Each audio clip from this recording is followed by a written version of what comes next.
Cockroach Janata party வரக்கூடிய 6ஆம் தேதி இதை தொடங்கி வைத்த அபிஜித் தீப்கே டெல்லிக்கு வர இருக்கிறாரா? டெல்லிக்கு வருவது மட்டுமல்லாமல் ஏர்போர்ட்லேயே இந்த நாட்டு இளைஞர்களை அழைத்திருக்கிறார்.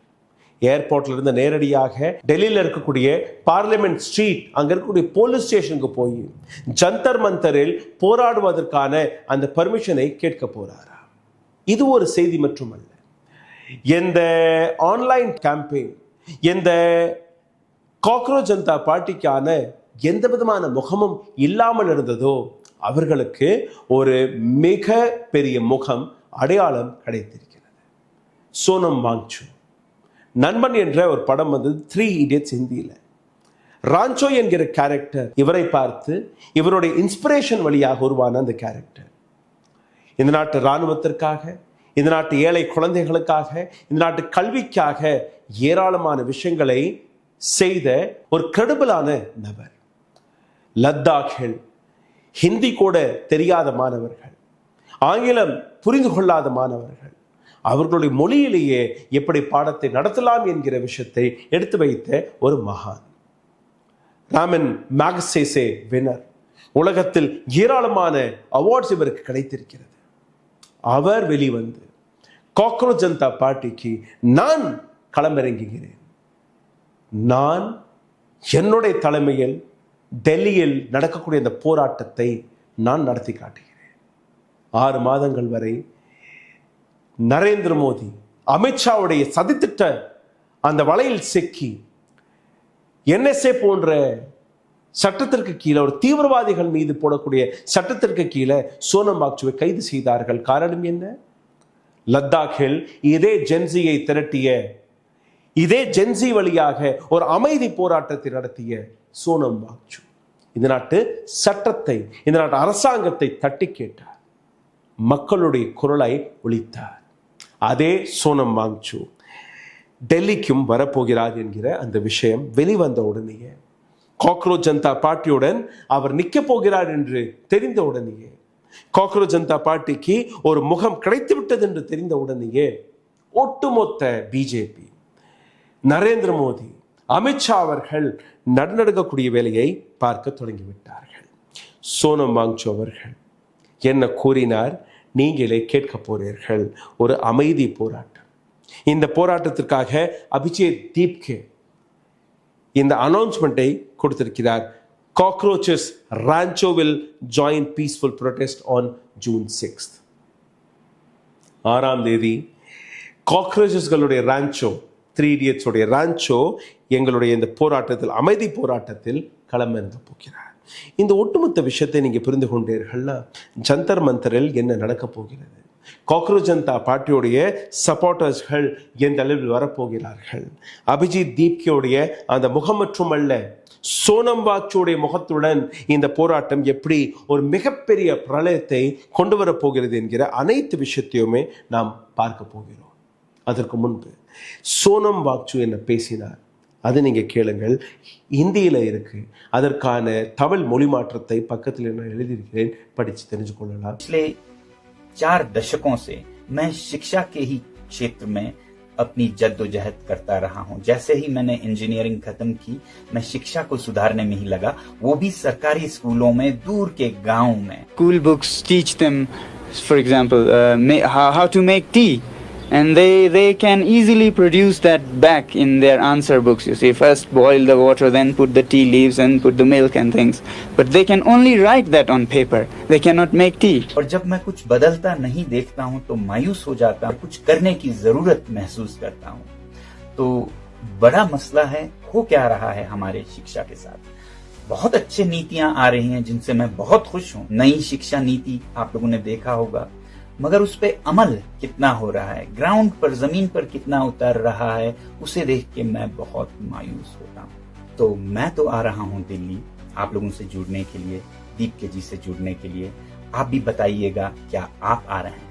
साथियों, मेरा एक नारा रहा है, if not now when, if not us who. अब नहीं तो कब, और हम नहीं तो कौन लाएगा परिवर्तन भारत। சோனம் வாங்சூடைய வீடியோ ஒரு பக்கம், இன்னொரு பக்கம் அபிஜித் தீப்கே. அவரும் ஒரு வீடியோவை வெளிவிட்டு தன்னுடைய விஷயங்களை எடுத்து வைத்திருக்கிறார். அதாவது மாணவர்கள் மட்டுமல்ல, இந்த முறை நான் பெற்றோர்களிடம் கேள்விகளை கேட்கப் போகிறேன். ஒரு சில நபர்களை ரிசைன் செய்ய வைத்திருக்கிறார்கள், சஸ்பெண்ட் செய்திருக்கிறார்கள். ஆனால் எந்த தர்மேந்திர பிரதான், இந்த நாட்டு எஜுகேஷன் மினிஸ்டர், யாரால் இந்த நாட்டு எஜுகேஷன் சிஸ்டம் இந்த அளவில் ஆபத்தில் சிக்கி தவித்துக் கொண்டிருக்கிறதோ அவருடைய ரெசிக்னேஷன் எதற்காக கிடைக்கவில்லை? எப்படி உங்களால் சந்தோஷப்பட முடிகிறது? Godi media Modi is big action என்று எடுத்து காட்டுகிறார்கள். ஆனால் எந்த தர்மேந்திர பிரதானுடைய ரெசிக்னேஷனை நாம் கேட்டுக்கொண்டிருக்கிறோமோ அதை பற்றி ஒரு வார்த்தை கூட பேசவில்லை. பெற்றோர்கள் தான் இதற்கான பதில் கொடுக்க வேண்டும். அதாவது இந்த முறை அபிஜித் தீப்கே மாணவர்கள் மட்டுமல்ல, பெற்றோர்கள் 40-50 வயதில் இருக்கக்கூடிய நபர்கள், அவர்களையும் டார்கெட் செய்து தன்னுடைய இந்த அமைப்பில், தன்னுடைய இந்த இயக்கத்தில் இணையக்கூடிய வேலையை பார்க்கிறார். அனைவரையுமே இவர் டெல்லி ஏர்போர்ட்டில் காலையில் வந்து சேருங்கள், நான் வந்தவுடனே நேரடியாக பார்லிமெண்ட் ஸ்ட்ரீட் போலீஸ் ஸ்டேஷனுக்கு போகலாம், அங்கிருந்து தன்னுடைய போராட்டத்தை தொடங்கலாம் என்கிற அந்த விஷயத்தை அவர் எடுத்து வைத்திருக்கிறார். பிஜேபி வாட்ஸ்அப் யூனிவர்சிட்டியில் இருக்கக்கூடிய பெற்றோர்கள் தானே நீங்க? பிஜேபிக்காக எதை வேணாலும் பொறுத்து கொண்டு போன நபர்கள் தானே? பிஜேபிக்கு ஓட்டு போட்ட நபர்கள் தானே நீங்க? தன்னுடைய குழந்தைகளுடைய எதிர்காலம் அழியும் போது கூட அதை பிஜேபியுடன் போய் நிற்க போறீர்களா என்கிற அந்த கேள்வியை அவர் கேட்டிருக்கிறார்.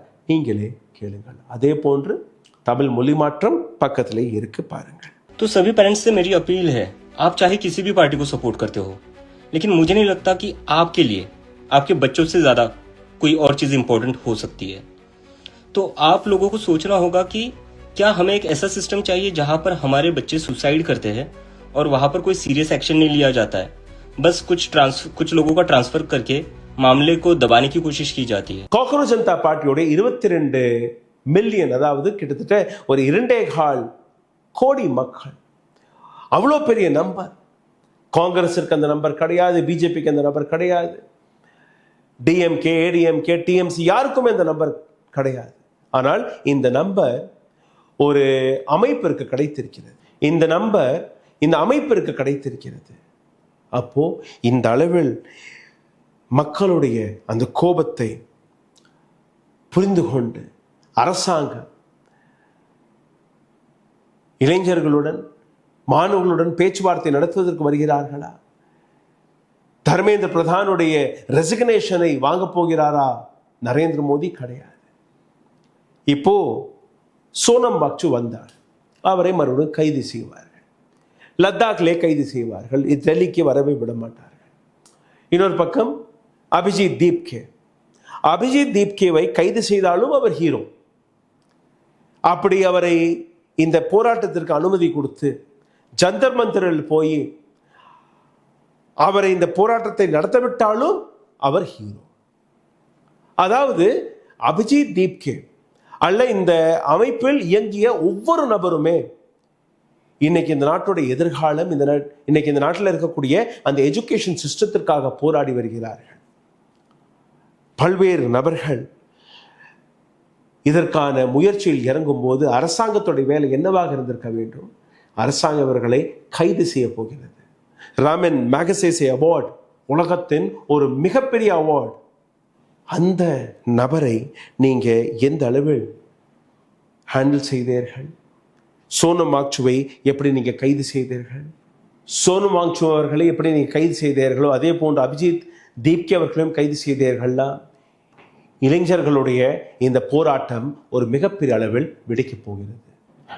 அரசாங்கம் இந்த நாட்டு மாணவர்களுடைய பிரச்சனைகளை புரிந்து கொண்டு மாணவர்களுக்கான அந்த சொல்யூஷனை கொடுக்காத வரை இந்த போராட்டம் சோஷியல் மீடியாவிலும் நடக்கப் போகிறது, நேரடியாக டெல்லி ரோடுகளிலும் நடக்கப் போகிறது.